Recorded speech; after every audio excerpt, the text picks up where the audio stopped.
E o Salmo 118, ele é muito especial. Sabe por quê? Porque ele traz elementos que apontam para Jesus. E nós vamos ver isso a partir de agora. Mas para isso, nós precisamos conhecer o contexto desse salmo. O contexto no qual o salmo foi escrito. O povo de Israel viveu 70 anos na Babilônia, como castigo pela sua idolatria. Deus permitiu que Nabucodonosor fosse contra Jerusalém, sitiasse Jerusalém e levasse os cativos para a Babilônia. E lá eles ficaram 70 anos. E foi crescendo no coração do povo um anseio, um desejo por voltarem à sua terra natal. Esse desejo do povo de retornarem, de regressarem a Canaã, foi crescendo dentro do povo, e o povo orava, e o povo ansiava por isso, até que Deus permitiu que esse povo voltasse para Jerusalém. Eles voltam no ano 537, antes de Cristo, no ano 537, 50 mil judeus regressam para Jerusalém, e eles estão agora debaixo da liderança de Zorobabel e do sumo sacerdote Josué.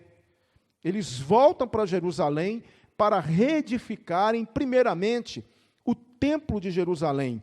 Eles voltam no ano 537. Quando eles lançam os alicerces do templo, no ano 536, a obra sofre algumas paralisações, a obra fica parada por um tempo, mas depois eles retomam essa construção, conseguem concluir a reedificação do templo, conseguem estabelecer novamente o turno dos sacerdotes, e no ano 444, mais uma leva de gente volta, agora com Neemias, para reconstruírem os muros de Jerusalém. Neemias é aquele responsável por reconstruir os muros. Jerusalém era uma cidade que era cercada de muros, e esses muros foram destruídos pelos babilônios. Agora, Neemias está com o povo, você pode ler essa história no livro de Neemias, ele está com o povo de volta, e eles vão reconstruir os muros de Jerusalém, e todo o processo, reconstrução do templo, reconstrução da religião, reconstrução dos muros, das portas dos muros, isso durou, irmãos, 93 anos. Não foi de uma hora para outra, não foi de um dia para o outro. Isso durou 93 anos. Foram 93 anos de construção. E quando eles concluem tudo, quando eles terminam tudo, o Salmo 118 é composto.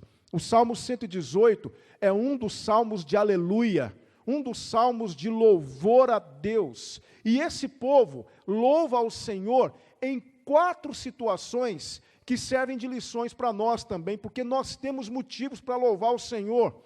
E há pelo menos 4 motivos pelos quais nós devemos louvar o Senhor. O povo de Deus existe na terra para louvar o Senhor. O povo de Deus não está na terra para fazer outra coisa a não ser louvar e adorar o Senhor. É para isso que a igreja existe. A igreja não existe para enriquecer pastor.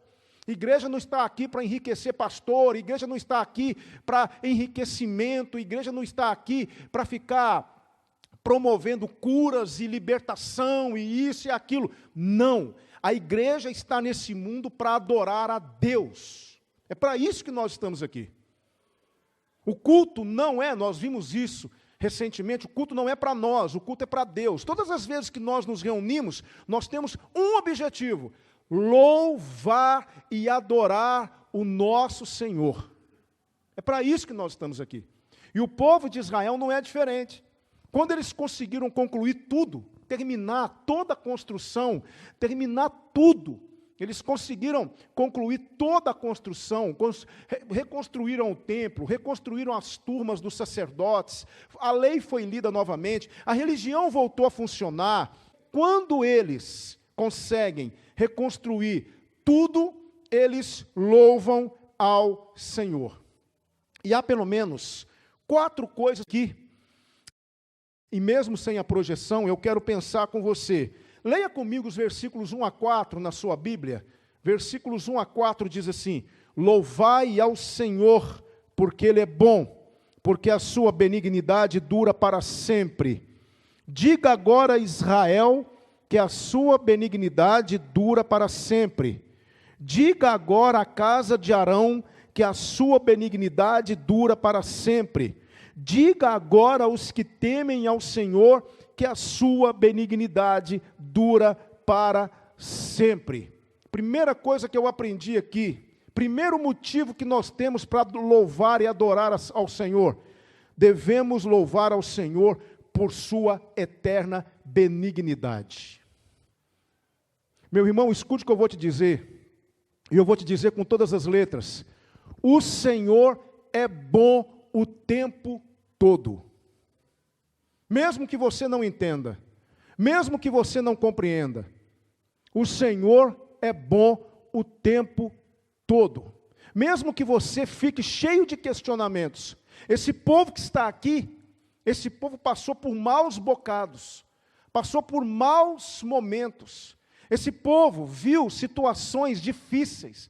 Esse povo viu coisas que eles não entenderam. Num primeiro momento eles não compreenderam muita coisa, mas tudo que aconteceu com aquele povo, a sua ida para a Babilônia, tudo demonstrou a bondade do Senhor. Tudo demonstrou a bondade do nosso Deus. E eu quero dizer para você que não há nada que aconteça na sua vida que não seja uma manifestação da bondade de Deus. Por mais difícil que seja de entendermos. Quando a Bíblia diz isso, a benignidade do Senhor dura para sempre, ela me mostra que o Senhor, Ele não depende de circunstâncias, como nós dependemos, porque o nosso louvor depende de circunstâncias. O nosso louvor, ele não é constante. O nosso louvor não é um louvor ativo o tempo todo. Mas Deus não. Deus, Ele não muda. Ele foi bom, Ele é bom e Ele continuará sendo bom. A benignidade, o que é benignidade? Benignidade é o ato de ser bom. Deus é bom, Ele não pratica bondade, Ele é bom, assim como o diabo é mau. O diabo é maligno. E Deus é benigno. Deus não sabe fazer outra coisa a não ser fazer bondade. Por isso, quando Deus permite que nós passemos por situações adversas, é porque Ele é bom. Por isso, quando Deus, Ele não responde a sua oração do jeito que você quer, é porque o Senhor é bom. Mas como entender isso? Ele é bom, irmão. Israel precisou passar pelo que precisou passar. Desculpe-me a redundância, mas é isso mesmo. Ele precisou atravessar o que ele precisou atravessar. Porque aquilo contribuiu para o aprimoramento da vida espiritual do povo. Depois da Babilônia, aquele povo nunca mais se tornou idólatra. Aquele povo nunca mais se curvou diante de uma imagem. Foi preciso que eles passassem por uma situação adversa para que eles pudessem entender o que Deus havia dito para eles por séculos. Deus sempre disse: não adorem ídolos, não se curvem diante de imagens, não adorem outros deuses, não tenham outros deuses além de mim. Mas o povo não obedecia. E Deus permitiu que esse povo passasse por momentos difíceis, para quê? Para que eles então pudessem aprender sobre a bondade do Senhor. Eu não sei se você está atravessando um momento difícil agora, eu não sei se você está aí, de alguma forma, passando por alguma tribulação, mas eu quero te dizer que o que está acontecendo com você faz parte da bondade do Senhor. Por mais que não entendamos, por mais que esteja doendo, mas faz parte da bondade do Senhor. Quando você pega seu filho e fala para o seu filho assim: eu vou te levar na farmácia, você vai tomar uma injeção, a injeção vai doer, mas é para te melhorar. O seu filho: como assim? Como é para o meu bem? Como é que vai melhorar se vai doer? O seu filho não consegue processar o que está por trás daquela agulhada, o que está por trás daquela picada. Seu filho não consegue processar que aquilo que está acontecendo com ele e que está doendo, na verdade, é porque você é bom para o seu filho. Um pai que ama o filho, leva o filho para tomar vacina. Então, lá em casa, quando a gente vai levar as meninas para vacinar, a gente fala: vai doer. Não vou esconder de você, vai doer, mas é para o seu bem, é porque você precisa disso.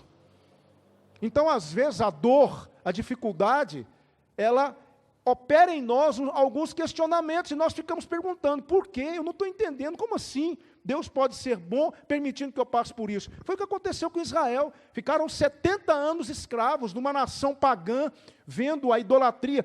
Olha que interessante, Deus, ao longo de toda a história, diz, não adorem ídolos, não adorem ídolos, não adorem ídolos, não adorem ídolos.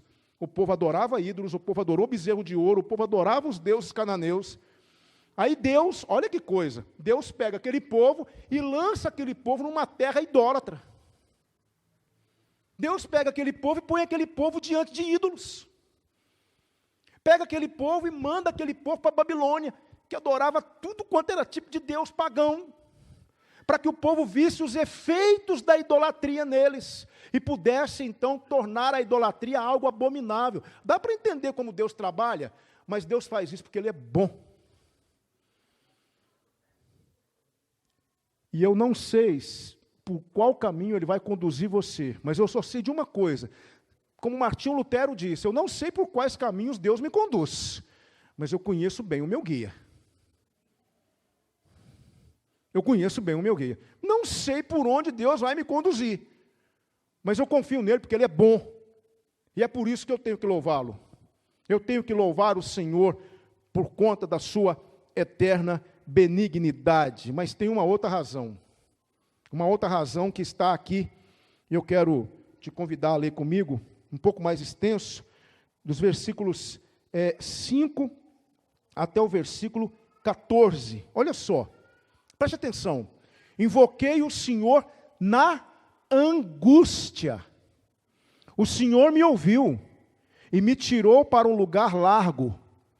O Senhor está comigo, não temerei o que me pode fazer o homem. O Senhor está comigo entre aqueles que me ajudam. Por isso, verei cumprido o meu desejo sobre os que me odeiam. É melhor confiar no Senhor do que confiar no homem. É melhor confiar no Senhor do que confiar nos príncipes. Todas as nações me cercaram, mas em nome do Senhor as despedaçarei. Cercaram-me e tornaram a cercar-me, mas no nome do Senhor eu as despedaçarei. Cercaram-me como abelhas, porém apagaram-se como fogo de espinhos, pois no nome do Senhor as despedaçarei. Com força me impeliste para me fazeres cair, porém o Senhor me ajudou. O Senhor é a minha força, o meu cântico, e se fez a minha salvação. Escute, a reconstrução de Israel não foi coisa fácil, irmão.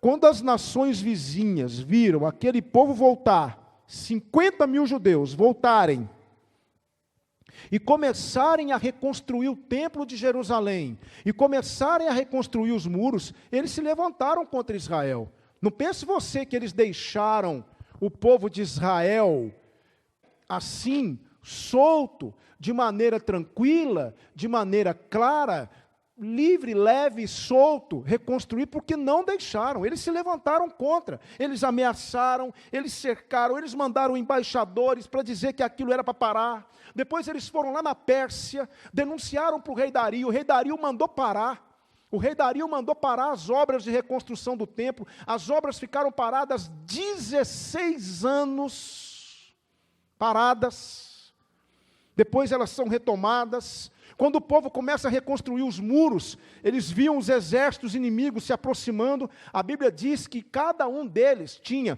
uma pá de pedreiro numa mão e uma lança na outra, para reconstruírem os muros. Não foi coisa fácil, não foi algo que aconteceu assim, com facilidades. O tempo todo eles eram ameaçados, o tempo todo eles eram afrontados, o tempo todo eles estavam debaixo do perigo, da iminência de uma guerra. Os inimigos ameaçavam o tempo todo, porque Israel era muito forte, e se eles reconstruíssem os muros, eles seriam uma nação invencível, porque eles já sabiam dos feitos de Israel no passado. Então Israel não reconstruiu a sua história da noite para o dia, de maneira calma, de maneira pacífica. E aqui eu aprendi mais uma lição, porque devemos louvar o Senhor. Nós devemos louvar o Senhor, em todas as crises. Em todos os momentos de dificuldade. Voltamos aqui com a projeção. É o que está lá, dos versículos 5 a 14. Deixa eu contar uma historinha para você. Em 1991, aconteceu um incêndio de grandes proporções em Oakland, nos Estados Unidos. Um incêndio de grandes proporções, em 1991. 2.500 casas foram consumidas pelas chamas. Oakland é uma cidade que fica na Califórnia. 2.500 casas foram incineradas, foram completamente incineradas pelo fogo. Muitos cristãos de uma igreja perderam tudo, inclusive o pastor da igreja. Quando os bombeiros conseguiram controlar o fogo, apagar o fogo, quando eles conseguiram fazer isso, o pastor, juntamente com outros membros da igreja, foram até os escombros ver se salvava alguma coisa. E o pastor, andando pela sua casa, ele encontrou um vaso de cerâmica muito bonito, intacto, que não havia sido destruído pelas chamas. Ele pegou aquele vaso e levou para a igreja no culto à noite. A igreja se reuniu para adorar o Senhor, para louvar o Senhor, num dos piores momentos da história da igreja. E aí, o que aconteceu?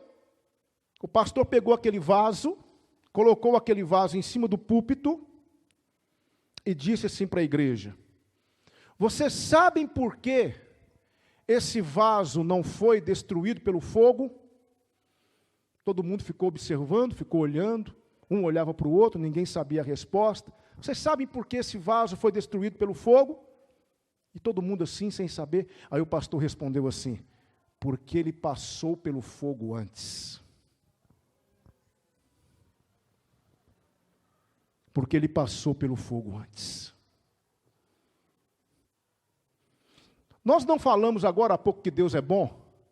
É por isso que Ele deixa a gente passar por crise. Porque as crises nos aperfeiçoam. As crises nos melhoram. As crises nos fortalecem. Porque foi que Deus não impediu os inimigos de se levantarem contra Israel? Porque foi que Deus não permitiu que eles fossem o tempo inteiro ameaçados, exércitos inteiros se levantando contra eles? E Deus deixou que isso acontecesse, porque isso estava burilando Israel, isso estava trabalhando Israel. Irmão, eu sou humano como você, e eu não quero sofrer, eu não quero passar por crise, eu não quero passar por dificuldade. E se eu perguntar aqui, levanta a mão quem quer, ninguém vai levantar, eu tenho certeza. Porque ninguém quer passar por isso. Se Deus permitir que nós caminhemos do jeito que nós estamos, amém. Mas pode ser que o Senhor, escute, com bastante atenção o que eu vou dizer, o Senhor poderá permitir uma crise na sua vida. Ele poderá. Eu tenho para você duas notícias nessa noite. Eu tenho uma boa e tenho uma ruim. A ruim é que os problemas vão continuar. Está enfrentando algum problema? Meu querido irmão, vai continuar. Você vai perder o emprego. Que Deus permita que não, mas pode ser que aconteça. Pode ser sim, por que não? Ou você pode ficar doente. Ou você pode perder alguém que você ama. Isso vai acontecer. Ou isso poderá acontecer. Não há na palavra de Deus nenhuma promessa de que isso não poderá acontecer. Não há. Não há. Mas eu tenho uma boa notícia. Qual é a boa notícia? É que nós não estaremos sozinhos. Não estaremos sozinhos. Assim como Israel não estava. Eu fico imaginando o seguinte, se vocês me permitem, E aqui eu quero pedir permissão para vocês aqui, de alguma maneira, tentar demonstrar o que eu penso. Eu imagino Deus lá do céu, o Altíssimo, olhando os inimigos se aproximarem, olhando os inimigos ameaçarem Israel, aquele exército lá se aproximando, e Israel reconstruindo, e os muros se erguendo, e o templo se erguendo. E Deus deixando aqueles dois lá irem lá na Pérsia para denunciar para o rei Dario, e Deus permitindo que mais aqueles ali viessem, e o povo se aproximando, e os exércitos se armando para ir guerrear contra Israel, para não impedir Israel de edificarem os muros, de edificarem o templo, Deus observando tudo aquilo, mas a mão do Senhor em cima. É assim que eu vejo Deus na nossa vida. Por isso essa história de que você, se você crer, se você entregar a sua vida para Jesus, você vai parar de sofrer, você vai parar. Não vai. Isso não é verdade. Não se deixe enganar por essas propostas alviçareiras de muitos pregadores por aí. Não se deixe enganar. Porque não é assim que Deus age. Deus vai permitir que você passe por tribulações, que você passe por crises. E sabe o que Ele espera de você, irmão? Louvor. Que você olhe para o céu e fale assim: ó Deus, eu não entendo por que isso está acontecendo comigo, não sei, Senhor, estou sofrendo, estou passando por dificuldades, estou passando por problema, não sei o que foi que aconteceu, meu Deus, comigo, por que é que o Senhor está permitindo que isso aconteça comigo, eu não sei, mas Senhor, eu te louvo. Porque o fato de eu não entender o porquê de estar passando por isso, não significa que o Senhor não saiba o que está fazendo. Porque o Senhor sabe, e como eu me entreguei, eu confio. Eu repito, eu não quero passar por crise, estou passando por um momento maravilhoso na minha vida, em todos os aspectos. Tenho uma família linda, eu cuido de uma igreja linda, temos colhido frutos juntos, temos crescido juntos, mas eu sei que eu não sou melhor do que ninguém, então eu só peço ao Senhor, Senhor, me fortaleça, porque quando eu estiver passando por crise, eu quero te louvar. Eu quero dizer, eu não entendo, mas eu te louvo. E era isso que o povo de Israel estava fazendo. Sendo ameaçado, eles não tinham vislumbre que nós temos hoje. Hoje nós sabemos o final da história, eles não sabiam. Então o tempo inteiro eles estavam apreensivos, com medo daqueles exércitos virem contra eles. Irmãos, eles estavam sem muros. Uma cidade sem muro é uma cidade vulnerável. Eles estavam sem proteção. E os exércitos chegando, mas Deus não permitiu que os exércitos fossem além daquele limite estabelecido pelo Senhor. Meu querido irmão, minha querida irmã, não sei se você está passando por alguma crise, mas escute, tem alguém cuidando de você, e Ele não vai permitir que a sua luta, que a sua provação seja maior do que a sua capacidade de suportar. Eu creio nisso, irmãos, é por isso que nós devemos louvar o Senhor em todas as crises. Israel louvou em todas as crises, Israel louvou a Deus no meio de uma crise terrível. Mas eu aprendo mais uma coisa aqui, está aqui nos versículos 15 a 21, isso mesmo. Nas tendas dos justos há voz de júbilo e de salvação. A destra do Senhor faz proezas, a destra do Senhor se exalta, a destra do Senhor faz proezas. Não morrerei, mas viverei. E olha só, o versículo de número 17. Não morrerei, mas viverei e contarei as obras do Senhor. O Senhor me castigou muito, mas não me entregou à morte.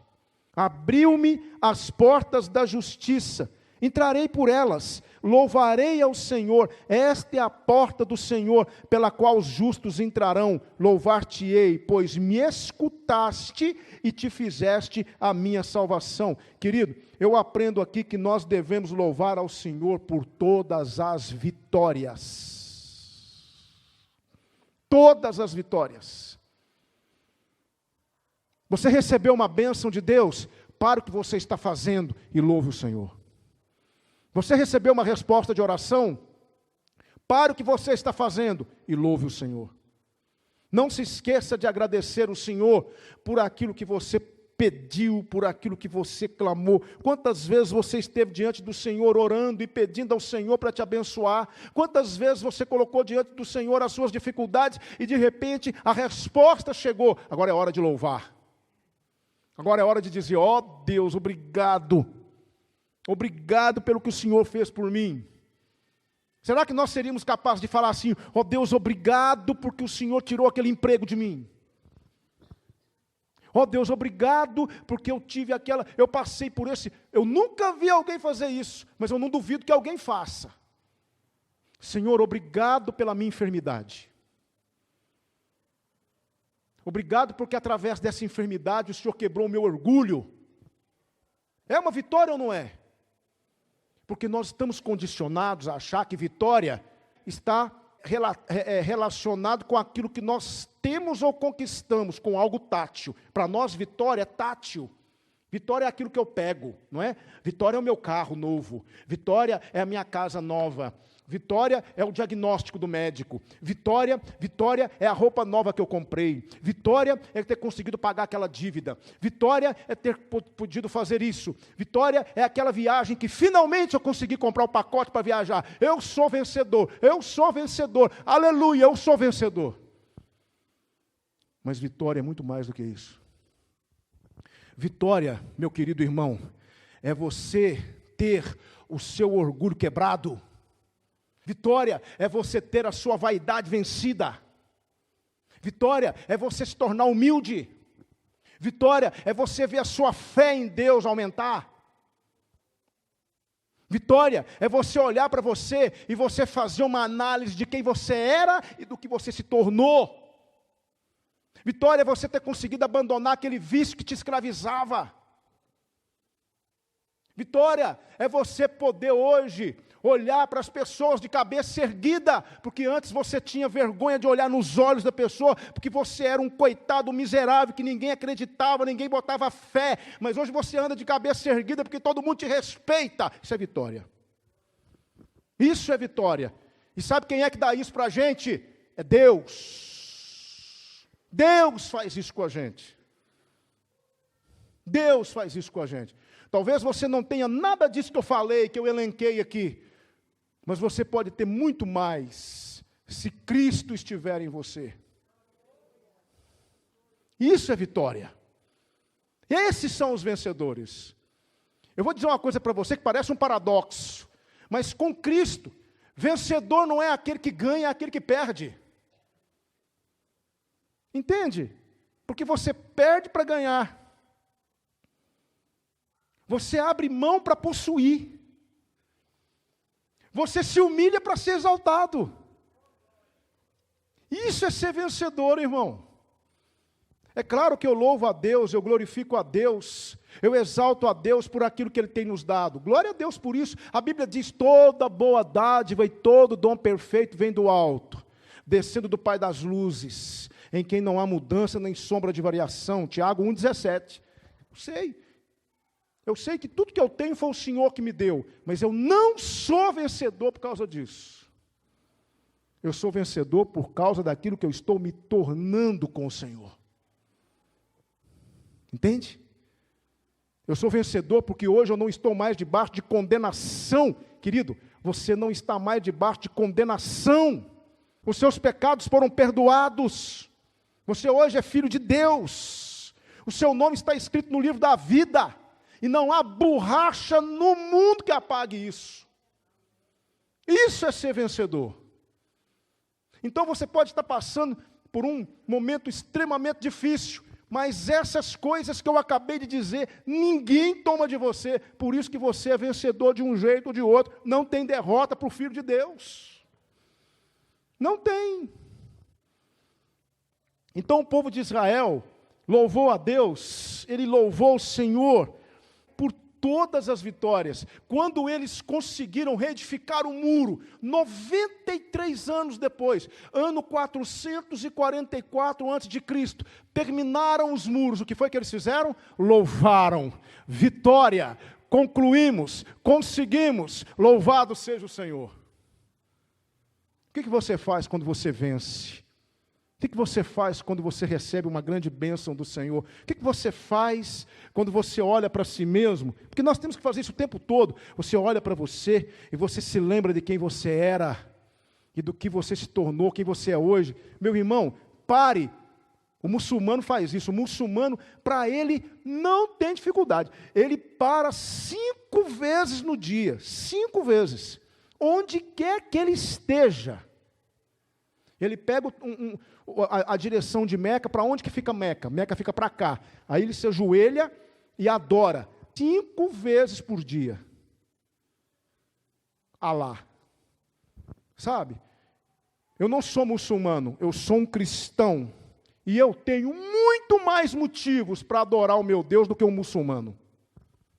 Eu deveria parar não 5 vezes, mas eu deveria estar o tempo inteiro em gratidão a Deus, porque o tempo inteiro é vitória na minha vida.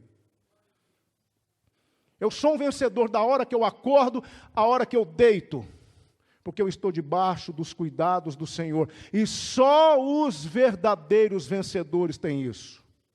Deus olhando por eles 24 horas por dia. Aí eu me lembro do Salmo 91. Aquele que habita no esconderijo do Altíssimo, à sombra do Onipotente descansará.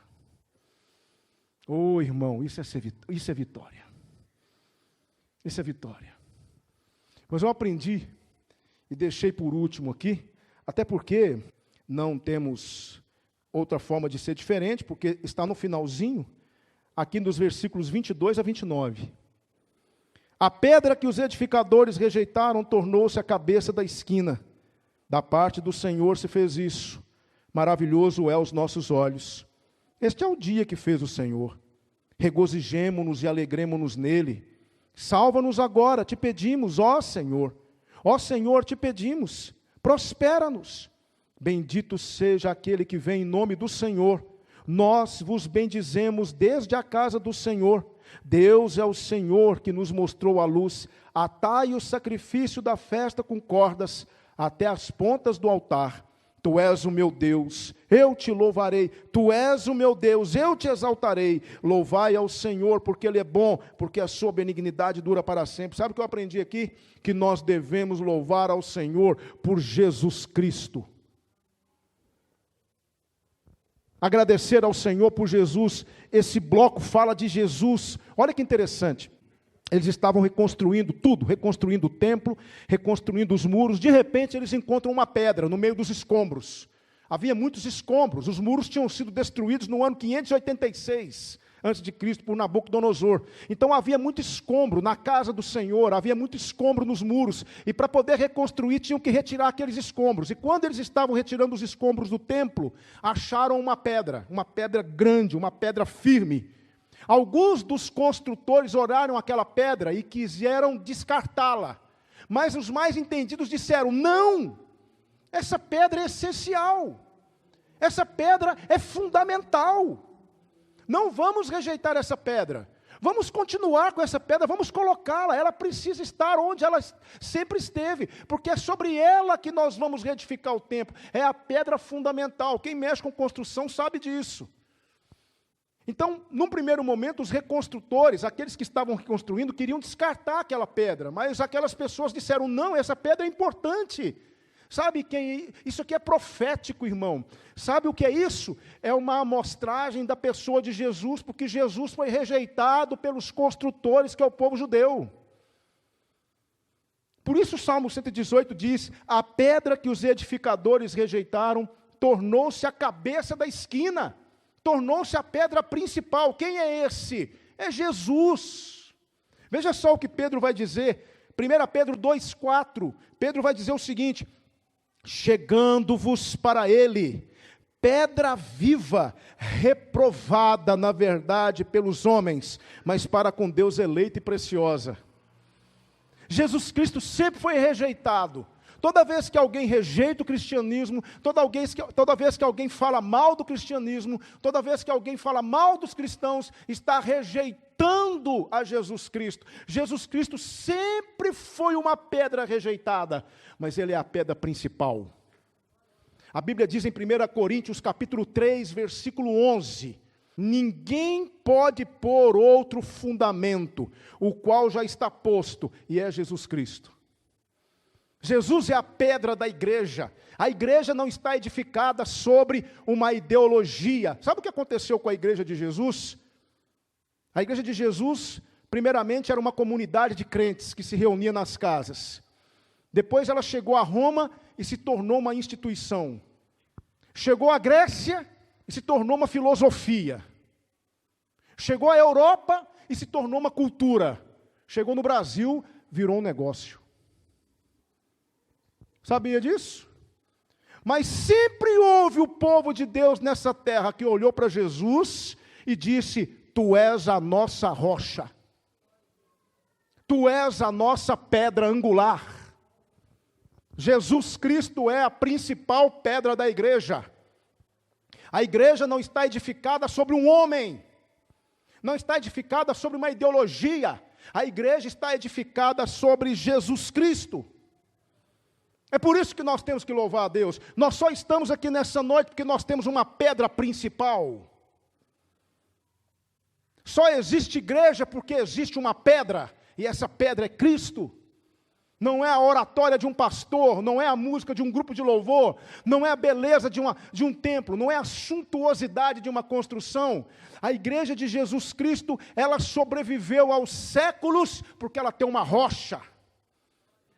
E a rocha é Cristo. E é por isso que nós devemos louvar o Senhor por Jesus Cristo. Meus irmãos, devemos louvá-lo. Senhor, obrigado por Jesus. Obrigado porque Jesus está abaixo de nós, nós estamos solidificados nele. Por isso que as portas do inferno não prevalecem contra a igreja. Não existe ninguém na face da terra que conseguiu destruir a igreja. Quanto mais se tentava destruir a igreja, mais ela crescia, mais ela expandia. Colocava-se os mártires no Coliseu, os leões comiam, centenas se convertiam na plateia por ver a coragem dos cristãos de darem a vida por Jesus. Entende isso, irmão? Isso é inexplicável. Já tentaram destruir o cristianismo de todas as maneiras. O grande filósofo Nietzsche, ele disse: Deus morreu. Nietzsche morreu e Deus está mais vivo do que nunca. Na casa de um homem chamado Voltaire, ele disse que o cristianismo seria extinto. O cristianismo seria totalmente aniquilado. Pois saiba você, querido, que na casa de Voltaire criou-se uma sociedade bíblica, e milhares de Bíblias são impressas na casa desse homem, divulgando que Jesus Cristo vive. Entende, irmão? Não há rocha como nosso Deus. Não há. É por isso que eu gosto de vez em quando de cantar uma música. De vez em quando eu gosto, eu sou nostálgico. Vocês já perceberam que eu sou nostálgico. Gosto de cantar música lá das antigas, né? Aí de vez em quando eu me vejo cantando assim: Deus forte como Jeová, não há outro que eu conheça. Deus forte como Jeová, não há outro que eu conheça. Deus de vitória, varão de guerra, Deus poderoso é o Senhor. Deus de vitória, varão de guerra, Deus poderoso é o Senhor. Onde está seu Deus? Onde está seu Deus? Onde está seu Deus? Onde está seu Deus? Meu Deus está no céu e no meu coração. O do mundo está morto, mas o meu ressuscitou. Louvado seja o Senhor. Amém? Ele é a nossa rocha. Ele é a nossa pedra. Entende? Por isso que nós devemos louvar. Porque nós temos uma rocha que nos sustenta. É por isso que o diabo se levanta e vem contra a igreja, se levanta e vem contra a igreja. O diabo usa tudo quanto é argumento e artifício e arma contra a igreja, mas ele sempre é derrotado porque a igreja não cai. A igreja tem uma rocha, e a rocha é Cristo. Por isso nós devemos louvar. Tem uma frase que diz assim: um coração afinado com Deus não pode fazer outra coisa a não ser cantar seus louvores. Deixa eu terminar aqui com uma outra historinha para você. Eu termino a minha mensagem. Um determinado homem se alistou no exército americano durante a Guerra Civil Americana. Ele se alistou e ele foi enviado contra um dos exércitos, porque houve uma guerra civil nos Estados Unidos. Abraham Lincoln era o presidente.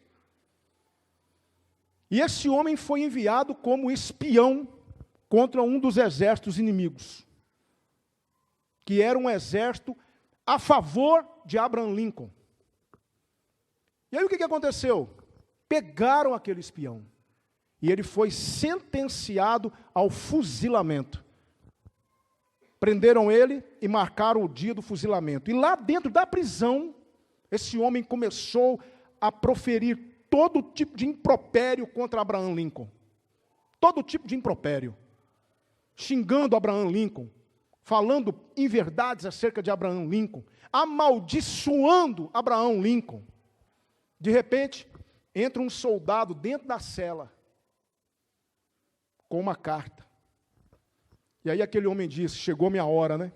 O soldado olhou para ele e disse assim, você está livre. Como assim? Como assim livre? Você está livre. Alguém intercedeu por você, lá em Washington, diante de Abraham Lincoln. E Abraham Lincoln perdoou você e mandou te soltar. Aquele homem foi solto por aquele do qual se considerava um inimigo. Foi exatamente isso que Jesus Cristo veio fazer. Jesus, todos nós aqui, todos nós, sem exceção de nenhum, não íamos ser fuzilados, nós íamos ser lançados no inferno e ficaríamos lá por toda a eternidade. Mas um dia Deus enviou Jesus a esse mundo com uma carta de absolvição. Jesus morreu na cruz e trouxe até mim o perdão de Deus. Por isso que eu quero te levar à reflexão nessa noite. Não existe relacionamento com Deus sem Jesus. Não existe paz verdadeira sem Jesus. Não existe perdão sem Jesus. Não existe salvação sem Jesus. Não existe vida sem Jesus. Jesus é tudo que você tem, meu querido. Ele é a rocha, Ele é a pedra. Sua vida já está nele. Você sente que Jesus é seu alicerce. Eu quero orar com você nesse momento. Vamos orar? Eu quero orar com você. Ó Deus Todo-Poderoso, nós te louvamos, nós te glorificamos, nós te exaltamos, nós te adoramos. Deus Todo-Poderoso, Criador do céu e da terra, nesse momento eu quero, Pai Santo, te agradecer por Jesus Cristo. Nós te louvamos por Jesus Cristo. Obrigado por Jesus Cristo. Ai de nós se não fosse seu Filho. Todos nós estaríamos condenados, perdidos, iríamos para o inferno. Mas o Senhor enviou seu Filho com uma carta de absolvição para nós. Te agradecemos porque Ele é a nossa rocha. Meu Deus, eu quero dizer para o Senhor, não há outro que eu conheça. Tu és o Deus Todo-Poderoso. Nós reconhecemos que o nosso alicerce é Jesus Cristo. Assim como esses homens do Salmo, eles reconheceram a importância daquela pedra para aquela construção. Nós reconhecemos a importância, o quanto Cristo é essencial na nossa construção diante do Senhor. Te louvamos pelo Teu Filho, te louvamos por Jesus, te louvamos pela salvação que Ele nos deu. Louvado e glorificado seja o nome de Jesus Cristo. Obrigado, Deus, obrigado. Nós te agradecemos nessa noite por ter nos ensinado tantas lições, por ter falado tanto ao nosso coração. Obrigado por Jesus, obrigado pela nossa rocha, obrigado pela pedra. Nós também dizemos, bendito que vem em nome do Senhor. Um dia teu filho virá, e nós o receberemos, e ele nos receberá, e nós veremos o Senhor face a face. Tudo isso por causa da nossa rocha. Nós te louvamos por Jesus. Te louvamos por tudo que aprendemos nesse salmo. Nós te louvamos, ó Deus, pela sua benignidade, pela sua bondade. Te louvamos por todas as vitórias que o Senhor tem nos dado. Cada uma delas, tudo aquilo que tem contribuído para que sejamos melhores diante do Senhor a cada dia. E te louvamos pelo teu Filho Jesus, que tornou tudo isso possível. A Ele toda a honra, toda a glória, toda a majestade para todos sempre. Nós te louvamos em nome do teu Filho. Amém.